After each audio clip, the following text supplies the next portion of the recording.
Merci et bienvenue sur notre plateau, Madame Iggy Olatekumbo. Merci beaucoup. Représentante du HCDH au commissariat des droits de l'homme des Nations Unies.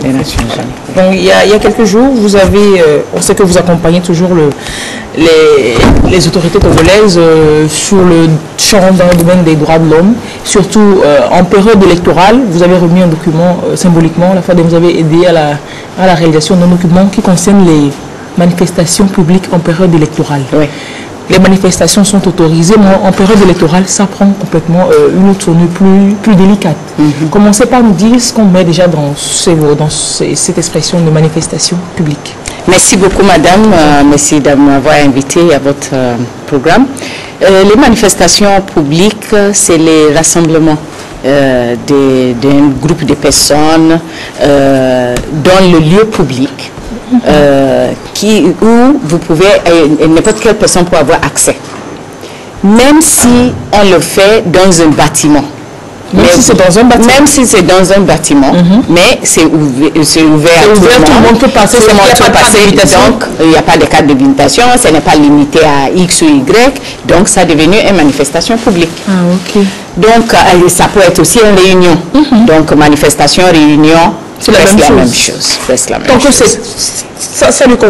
le caractère public lui est conféré quand c'est ouvert à tout le monde. C'est ouvert à tout le monde, c'est ça la différence. Mais si c'est privé, maintenant, on a peut-être un cadre ou peut-être une lettre, on dit porte fermée, et on dit c'est seulement carte exigée, et tout ça. Donc, ça est devenu privé. Et en période électorale, les manifestations publiques sont les manifestations qui permettent aux candidats des élections, aux élections d'avoir la possibilité de parler à la population, de s'adresser à la population, d'essayer de leur charmer pour attirer leur intérêt à leur programme ou ce qu'ils ont prévu faire pour la population. Donc, en période électorale, c'est ce type de manifestation. Avant ça, les manifestations publiques, la loi de Togolais, la loi de mai 2011 qui régisse les manifestations publiques, donner tous les guides que nous avons besoin, les conditions que nous avons besoin pour faire tenir une manifestation publique. Et là, on parle de manifestation publique pacifique. Donc, à la base, c'est toujours a priori pacifique. On ne peut pas dire a priori, c'est pacifique. C'est important de signaler que ce sera une manifestation publique pacifique. Parce qu'une manifestation publique, on peut décider d'avoir une manifestation publique violente. Bon, décider à la base, c'est pas que ça dégénère, mais décider à la base, ça dépend de ce qui met ici le ballon de manifestations publiques pacifiques. Surtout qui peut dégénérer, mais à la base, c'est pacifique. Super. Donc, dans ces conditions, la loi explique et régisse comment passer à l'organisation de ces manifestations.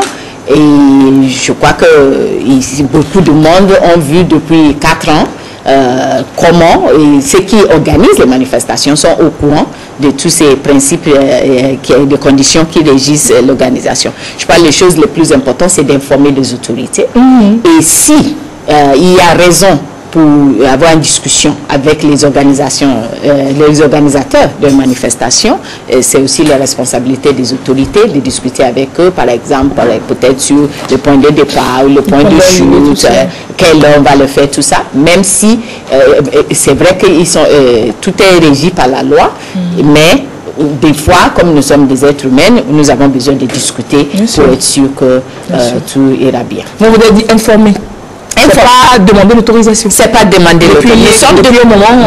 Depuis 2011, nous sommes sur des régies d'information. Mais informer l'autorité vous l'accorde si certaines conditions sont réunies. Oui. C'est cela. Donc, manifestation publique, vous avez dit dans un bâtiment, si c'est ouvert à tous, ou alors sur la place publique, dans la rue, dans le marché. Quelles sont les restrictions maintenant à l'organisation d'une manifestation publique? Où est-ce qu'on peut pas organiser une manifestation publique, surtout en période électorale? Bon, en période électorale, c'est régi par le code électoral. Et le code électoral donne l'autorisation aux représentants de commission électorale nationale indépendante, et le préfet et tout, de décider où les manifestations peuvent se faire. Donc, pendant la période électorale, si le préfet, le président de CELI ne trouve pas un inconvénient que les gens vont au marché, il peut les autoriser de faire manifestation. Mais a priori, est-ce que c'est possible d'en faire au marché? Bon, a priori, c'est compliqué. Sauf si c'est un marché qui a un espace où les gens peuvent quitter leur boutique ou leur magasin pour aller écouter et revenir. Oui, mais est-ce que quelqu'un qui vient au marché avec son micro, son mégaphone, qui est là, qui parle aux gens du marché, est-ce que c'est une manifestation publique aussi? Ah oui, c'est déjà dans le domaine public, c'est une manifestation. C'est lui seul qui est venu informer les gens. Oui, mais il y a les gens qui sont censés être même à l'écoute. Ok, donc déjà là, il y a une manifestation publique. Même s'il n'a pas installé une tente, quelque part. Même s'il n'a pas installé des baffes, tout ça là. Même s'il n'a pas fait ça, c'est déjà public. Parce qu'il est dans le lieu public, les gens sont censés de le suivre. Donc même pour ça, il faut qu'il ait l'autorisation que je vais aller parler au marché. Mais oui, c'est important. Oui, oui. C'est important. Qu'est-ce qui confère le caractère électoral à la manif, par exemple? Est-ce que toutes les manifestations qui vont s'organiser en cette période électorale, est-ce qu'elles sont électorales ou est-ce qu'elles seront régies par le code électoral? Le code électoral spécifie ce qui est manifestation pendant la période électorale. Si, par exemple, nous voulons faire une grève pendant la période électorale, ça, ce n'est pas une manifestation électorale, ça. Mais si c'est un candidat ou des candidats qui voulaient faire un tournée, voulaient parler aux gens, voulaient discuter avec leur base, ça c'est les manifestations électorales. Et même si ce n'est pas les candidats, mais si c'est des gens qui parlent au nom des candidats, les membres des partis, oui, parce que les partis vont avoir leurs représentants partout dans les villages, partout où ils pour aller leur dire, bon, notre candidat va venir ou il ne va pas venir, mais voter pour nous parce que nous avons... Oui, donc ça c'est les... Mais il faut que ce soit lié à l'élection. Et on sait, parce qu'il y a, je pense, 4 ou 5 candidats actuellement. Oui. Donc c'est eux qui ont le droit, si vous voulez, d'organiser tous ces manifestations. Pourquoi est-ce qu'on régit les manifestations? Pourquoi est-ce qu'il y a une loi pour encadrer ça?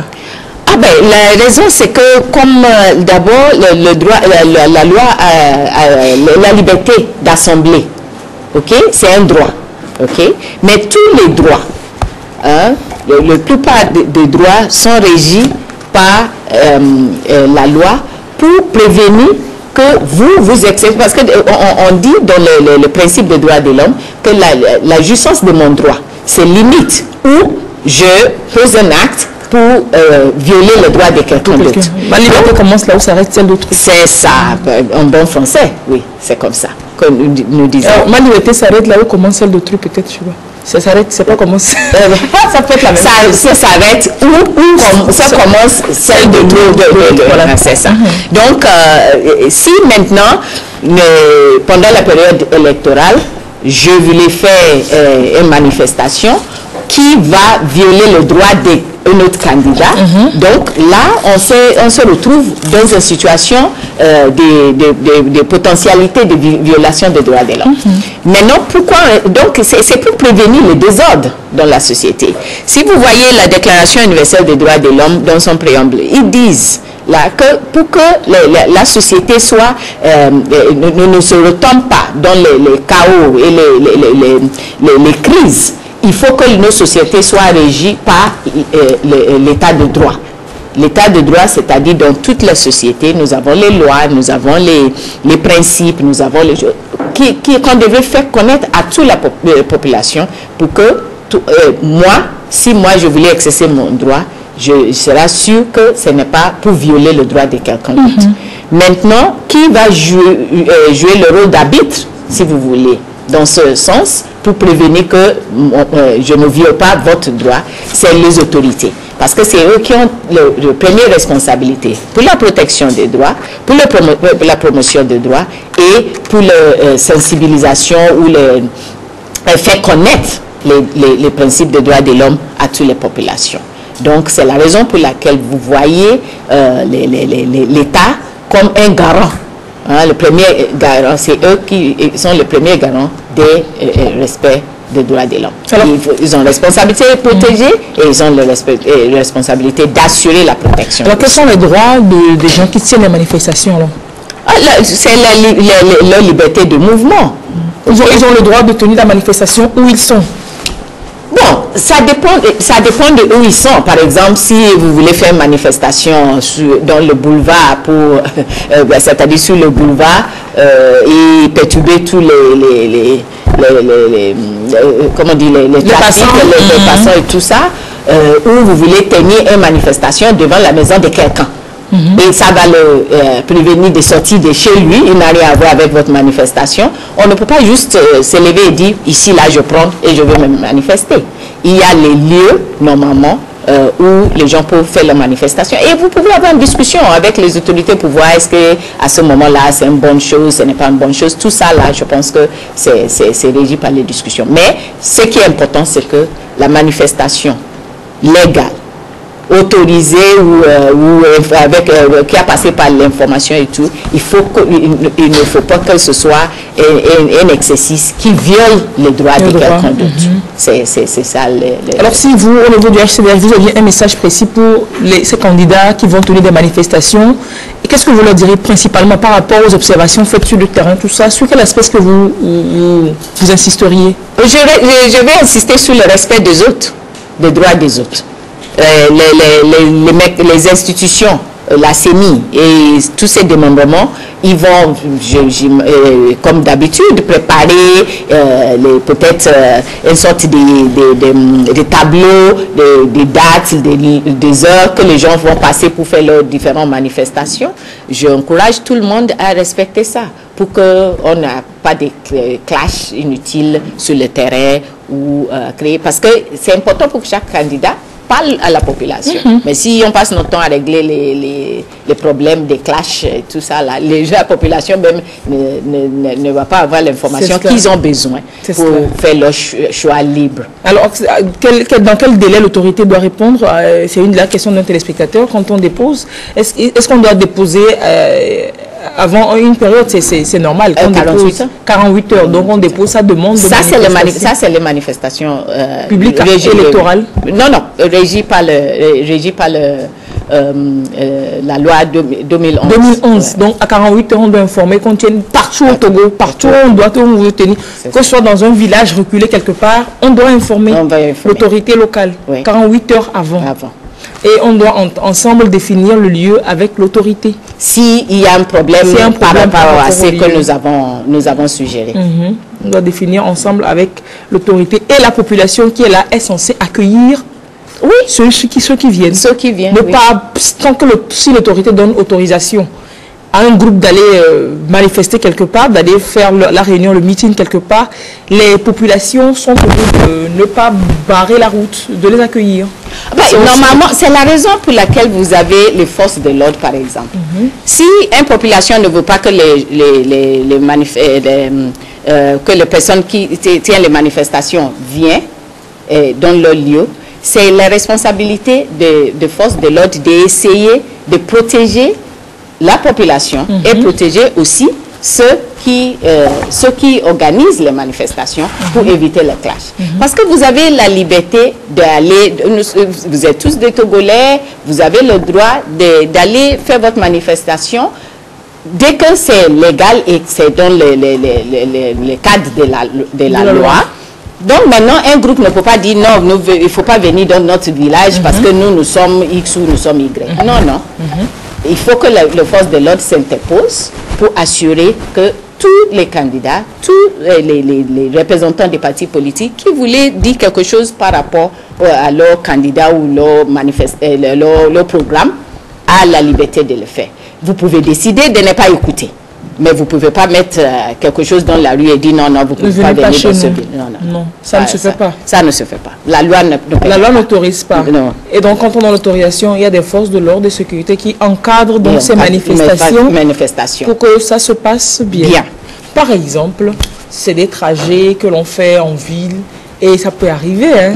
La loi pourrait dessiner des trajets pour qu'on ne se croise pas. Si on se croise... Bon, encore une fois, c'est la responsabilité des forces de l'ordre d'assurer. C'est les raisons même pour que tous les organisateurs informent. Parce que l'État va prendre sa responsabilité. Parce que l'État a une responsabilité de vous protéger. Vous êtes les organisateurs de marches ou manifestations. Et l'État a une responsabilité de protéger ceux qui ne sont pas, n'ont rien à voir avec les manifestations au même temps, et aussi protéger les biens publics. Donc, vous voyez que c'est une responsabilité qui incombe à tous, je dirais, les citoyens, l'État, de respecter la loi pour qu'on n'arrive pas à un dérapage. Justement, c'est pour vous demander, par exemple, cette compilation de textes juridiques que vous avez remis aux autorités la semaine dernière, ce n'est pas seulement les candidats ou alors les organisateurs de manifestations qui doivent connaître ces textes-là. C'est tous les citoyens. C'est tous les citoyens, mais et ça là même spécifiquement, nous avons donné aux forces de l'ordre, parce que les 8500 membres de la FOSEP ont besoin d'avoir une copie de ce texte. Et ici, nous avons une compilation des textes juridiques applicables au maintien de l'ordre. Et là, nous avons mis la loi qu'on appelle la loi 2011 et aussi les dispositions du code électoral qui régissent les manifestations. Pour le maintien de l'ordre. Pour le maintien de l'ordre. Oui, mais c'est dire que quand on sensibilise, c'est dire que les candidats doivent aussi sensibiliser les militants. Donc les partis politiques aussi devraient avoir copie pour sensibiliser leurs militants pour que chacun sache ses droits, ses limites et les responsabilités. Voilà, pour que tout se passe finalement bien. Bien, c'est ça le but. C'est complètement ça le but. Si vous aviez un message à toute la population à l'approche de cette période délicate et en même temps qui pourrait se passer sans souci du tout, si tout le monde respecte les rails sur lesquels il doit marcher? Je crois que le seul message que j'ai, c'est d'encourager, d'abord de féliciter les Togolais, les uns et les autres, parce que je pense que on est témoin d'une évolution positive dans les questions des manifestations et des réunions publiques, même s'il y a eu un ou deux situations qui étaient un peu difficiles, mais la plupart des manifestations se sont bien déroulées.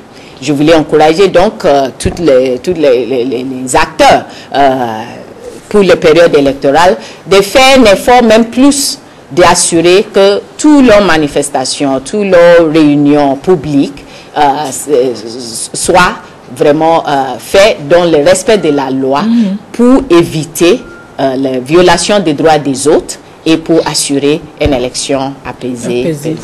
Parce que quand on perd le temps, la campagne elle a une durée. Hein. Quand on perd le temps, quand on sort une après-midi à régler, à se chamailler, à régler des soucis, comme vous l'avez dit, on perd le temps de s'adresser au public. Parce que la campagne, elle sert à expliquer ce qu'on va venir faire à la population pour lui permettre de choisir. Exactement. Parce que c'est leur droit d'avoir cette information pour qu'eux-mêmes, en toute conscience, pour choisir, c'est pour lesquels ils voulaient voter. Ils veulent voter. Ben, super. Nul n'est censé ignorer la loi. Il faut que tous on se renseigne, qu'on connaisse la loi, qu'on connaisse nos droits, les limites de nos droits, nos devoirs, pour ensemble protéger ce joli Togo que nous aimons tant. Ben, merci. Merci beaucoup. Madame Igiola Tokumbo d'être passée sur notre plateau, représentante du HCDH, le Haut Commissariat des Nations Unies pour les droits de l'homme. On va dire très belle journée à vous. Merci et à vous aussi. Bon week-end. Au revoir.